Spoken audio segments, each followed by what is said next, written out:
I was an inquisitive kid. I was always asking questions. How come? What if? Why not? And that got me into some trouble. And oh, it still is getting me into trouble. But I like that kind of trouble. To challenge the status quo. I didn't go off and study political science in college. I became an earth scientist. And a day after I defended my thesis at Montana State University. Oh, by the way, the title of the thesis was Spring Wheat Yields on 2 Iridicargy Boreal Soils in north central Montana.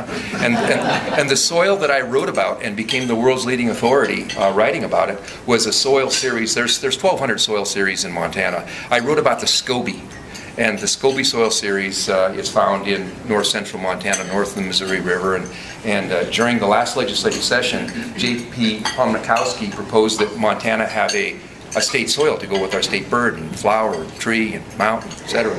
And she proposed that it be the SCOBY soil series. Well, all of these Republicans who would like to believe that they are resource specialists and agricultural experts and all the rest of it, they had no idea that I was the world's leading authority in this SCOBY soil series. And I made JP promise from the very beginning that never say a word about it. And of course, since very few of them actually read any books while they were going to Montana State University, they didn't actually read that book either. And so they didn't know about that. Had they known that I was the expert in the SCOBY soil series, that would have been deader than a skunk in the middle of the road. I think you can agree with me. In writing this book, I have a lifetime of research.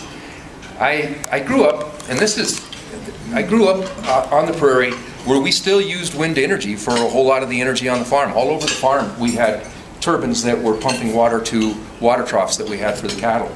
And you know, I heard the stories over and over, the homestead days of when my dad was growing up. They had wind chargers.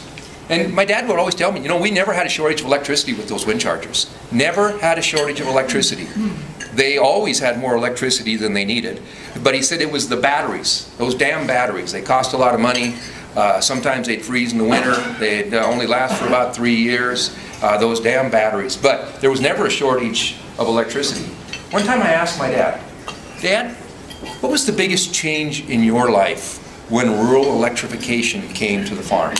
Well, he said, well, yeah, let's see, that was part of the New Deal.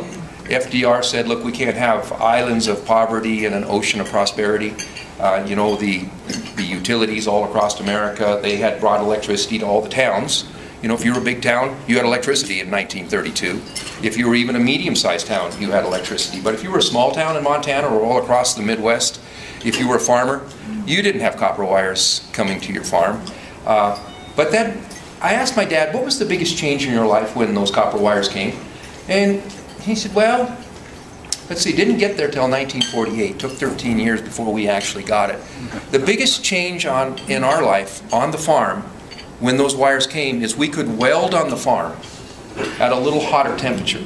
They had all the electricity they needed. It was a DC system. It worked just fine.